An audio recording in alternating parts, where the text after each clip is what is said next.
ఇక లక్ష్మి ఉదయాన్నే లేచి తులసి కోట దగ్గర పూజ చేస్తూ ఉంటుంది. మరోవైపు సిరి పాప కూడా పూజ చేస్తూ ఉంటుంది ఉదయాన్నే. ఆ తర్వాత లక్ష్మి పూజ అయిపోయి ఇంట్లోకి వచ్చేసరికి బాబు స్నానం చేసి రెడీ అయ్యి దేవుడి దగ్గర స్టూల్ వేసుకొని అక్కడ నించొని ఆ స్టూల్ ఎక్కి నించొని దండం పెట్టుకొని వేడుకుంటూ ఉంటారు. స్వామి, నాకు మా అమ్మ ఉంది. మా అమ్మ నన్ను చాలా బాగా చూసుకుంటుంది. కానీ మా నాన్న ఎక్కడున్నాడు? మా నాన్న గురించి నాకేమీ తెలీదు. మా నాన్న ఎక్కడున్నా తొందరగా తీసుకొచ్చేవా అని తన చేతిలో ఉన్న చాక్లెట్స్ తీసి 2, 3 అక్కడ పెట్టేసి నేను చెప్పింది గుర్తుంచుకో, నా కోరిక నెరవేర్చు అని వేడుకుంటూ ఉంటాడు. ఇదంతా లక్ష్మి చాటుగా నిలబడి వింటూ ఉంటుంది. ఇంకా అలా చాలా బాధపడుతూ ఉంటుంది. ఇక తర్వాత ఆ బాబు ప్లేట్‌లో ఫ్రూట్స్ అన్నీ పట్టుకొని వచ్చి కట్ చేసి జ్యూస్ చేస్తూ ఉంటాడు. "హరికృష్ణ, నీకెందుకు నాన్న ఇవన్నీ" అని లక్ష్మి అంటూ ఉంటుంది. అమ్మ, call me Krish, only Krish అని చెప్తూ ఉంటే, హరికృష్ణ అనే పేరు ఎంత బావుందిరా! క్రిష్ ఏంటి క్రిష్ అని లక్ష్మి అంటూ ఉంటుంది. ఇంకా అలా "పర్వాలేదమ్మా, నేను ఈ పని చేసేస్తాను. నీకు కూడా కొంచెం హెల్ప్‌గా ఉంటుంది కదా! నువ్వు మిగతా పనులు చేసుకో అమ్మా" అని చెప్పడంతో, "అలాగే నాన్న" అని లక్ష్మి మురిసిపోతూ అక్కడి నుంచి వెళ్ళిపోతుంది. మరోవైపు పాప హారతి తులసి కోట దగ్గర ఇచ్చేసి లోపలికొస్తుంది. అప్పుడే యమున అక్కడికొస్తుంది. "నాన్నమ్మ, నువ్వు స్నానం చేసేసావా? హారతి తీసుకో" అని యమున చెప్తూ ఉంటుంది. ఇంకా అప్పుడే పండు కూడా అక్కడికొస్తాడు. పండు అని పిలవడంతో, "అమ్మ, సీతమ్మ వస్తున్నా" అని పండు వెళ్తాడు. "హారతి తీసుకో" అనడంతో హారతి తీసుకుంటూ ఉంటాడు. "అయ్యో! ఇంతకీ నువ్వు స్నానం చేసావా? బ్రష్ చేసావా?" అని సిరి అడుగుతూ ఉంటే, "చేశానమ్మా, చేయకుండా ఎలా హారతి తీసుకుంటాను" అని పండు అంటూ ఉంటాడు. అప్పుడే పద్మాక్షి అప్పుడే నిద్ర లేచి అక్కడికి వస్తుంది. ఇంకా హారతి తీసుకోబోతూ ఉంటే పాప హారతి ప్లేట్‌ని వెనక్కి జరుపుకుంటుంది వద్దొద్దు అని. ఇక అప్పుడే విహారి కిందికి రావడంతో విహారీకి, "నాన్న, హారతి తీసుకో నాన్న" అని చెప్తూ ఉంటే విహారీ పట్టించుకోడు. ఇంకా అప్పుడే యమున, "ఏంట్రా విహారీ, పాప అంత ప్రేమగా అడుగుతుంటే తీసుకోవచ్చు కదరా" అని యమున చెప్పడంతో ఇంకా విహారీ హారతి తీసుకుంటాడు. హారతి తీసుకొని అక్కడి నుంచి వెళ్ళిపోతాడు.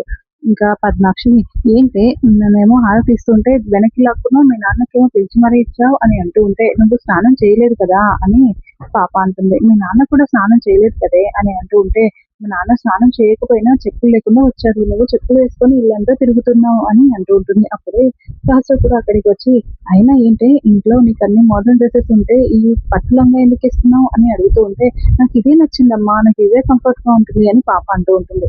"నువ్వు వెళ్ళి ఆ డ్రెస్ ఇప్పేసి మోడర్న్ డ్రెస్ వేసుకో" అని సహస్ర చెప్తూ ఉంటే, "వద్దమ్మా, నాకు ఇదే నచ్చింది" అని పాప అంటూ ఉంటుంది.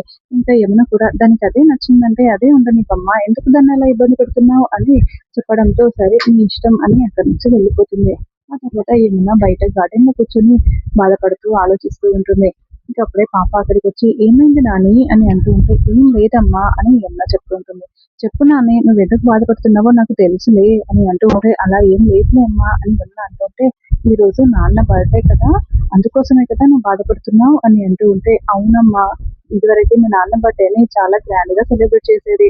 ఇప్పుడు 5 సంవత్సరాల నుండి అసలు బర్త్‌డే అంటే వాడసలేమీ పట్టించుకోవట్లేదమ్మా. అదే నాకు చాలా బాధగా ఉంది" అని యమున చెప్తూ ఉంటే, "అవునా! సరే నానమ్మ, మనం ఒక ప్లాన్ చేద్దామా?" అని పాప ఏదో చెప్తూ ఉంటుంది. "వర్కౌట్ అవుతుందంటావా?" అని అంటూ ఉంటే, "నేను చేస్తాను కదా! నాన్నని ఎలాగైనా ఒప్పించే బాధ్యత నాది. నువ్వు బాధపడకు నానమ్మ" అని పాప చెప్పడంతో ఇంకా యమున సంతోషపడుతూ ఉంటుంది.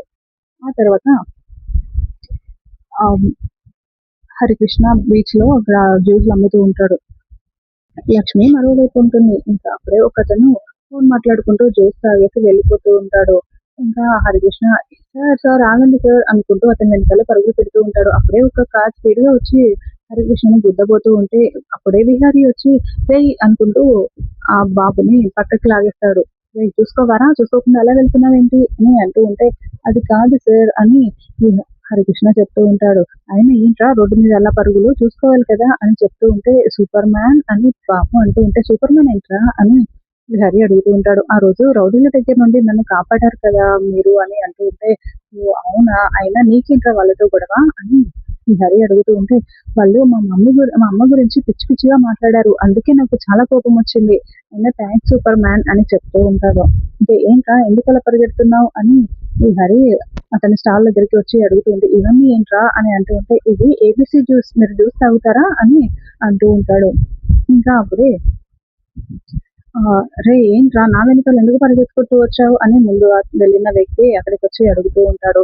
"అదే సార్ మీరు రూ. 100 ఇచ్చారు. మీది రూ. 50 అయింది కదా! మీ రూ. 50 మీకు తిరిగిద్దామని వస్తున్నాను. మీరేమో వినిపించుకోకుండా వెళ్ళిపోతున్నారు" అని ఆ బాబు అంటూ ఉంటే, "రూ. 50 కదరా! ఉంచుకోవచ్చు కదా! టిప్‌గా ఉంచుకో నువ్వే ఉంచుకో" అని చెప్తూ ఉంటే, "వద్దు సార్ నాకలా వద్దు" అని హరికృష్ణ అంటూ ఉంటాడు. "పర్వాలేదురా ఉంచేసుకో" అని అంటూ ఉంటే, "లేదు సార్ కావాలంటే మీరు ఇంకో జ్యూస్ కొనుక్కోండి" అని చెప్పడంతో, "సరేరా ఇంకో జ్యూస్ ఇవ్వు" అని అతను ఒక జ్యూస్ కొనుక్కొని వెళ్ళిపోతాడు.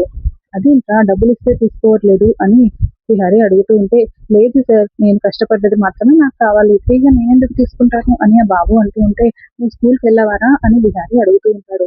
"వెళ్తాను. ఇప్పుడు హాలిడేస్ కదా! అందుకే ఇలా అమ్మకి హెల్ప్ చేద్దామని మా అమ్మ అటువైపు బీచ్‌కి అటువైపు జ్యూస్ అమ్ముతుంది. నేను ఇక్కడ అమ్ముతున్నాను" అని హరికృష్ణ చెప్తూ ఉంటారు. ఇంకా అలా "ఎప్పుడెళ్తావురా? ఇంటికెప్పుడెళ్తావు?" అని అడుగుతుంటే, "ఈ జ్యూస్‌లన్నీ అమ్ముడుపోగానే వెళ్ళిపోతాను" అని చెప్తూ ఉంటాడు. "ఓహ్! అవునా? ఈ జ్యూస్‌లన్నీ అమ్ముడుపోతేనే వెళ్తావా? సరేరా ఎంత వీటన్నింటికి?" అని అడుగుతూ ఉంటే, "ఇవి 4 ఉన్నాయి. ఒక్కొక్కటి రూ. 50 అంటే 200, 200 అని చెప్పడంతో సరే ఆ 200 తీసి ఇచ్చి జ్యూస్‌లన్నీ తీసుకుంటారు. "థాంక్స్ సార్" అని జ్యూస్‌లన్నీ కవర్‌లో వేసి విహారీకి ఇచ్చేస్తాడు.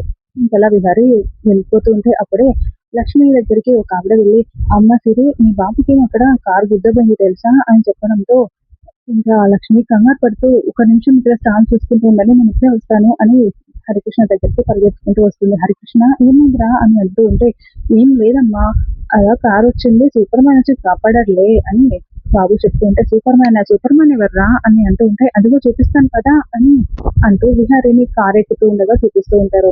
"సరే పద వెళ్లి మాట్లాడదాం" అని లక్ష్మి అంటూ ఉంటుంది. ఇంకా లక్ష్మి విహారిని వెనకాల నుండి చూసి ఉంటుంది. అలా విహారి కారు ఎక్కి వెళ్ళిపోతుంది. సార్ సార్ అని పిలుస్తున్నా కూడా విహారికి వినిపించదు. అలా కార్‌లో వెళ్ళిపోతారు. సరేలేరా మళ్ళీ ఎప్పుడైనా కలుద్దాంలే అని లక్ష్మి బాబుని తీసుకొని ఇంటికి వెళ్ళిపోతుంది. ఇంకా మరోవైపు సిరి పాప, యమున, పండు ముగ్గురు కలిసి ఇంటికి తాళం వేసేసి గుడికి వెళ్ళి ఉంటారు.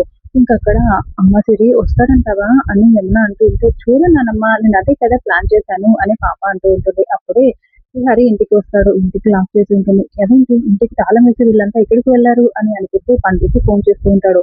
ఇంకా పండు ఫోన్ పట్టుకొని చాలా వణికిపోతూ, "చిరమ్మ ఫోన్ చేస్తున్నాడు విహారి బాబు" అని అంటూ ఉంటే టెన్షన్ పడుతూ ఉంటాడు. "నాకు చాలా భయంగా ఉందమ్మా, భయంగా ఉంది" అని అంటూ ఉంటే, "ఫోన్ తీసి మాట్లాడు" అని పాప చెప్తుంది. ఇంకలా పండు ఫోన్ తీసి చాలా టెన్షన్ పడుతూ, భయపడుతూ మాట్లాడుతూ ఉంటాడు.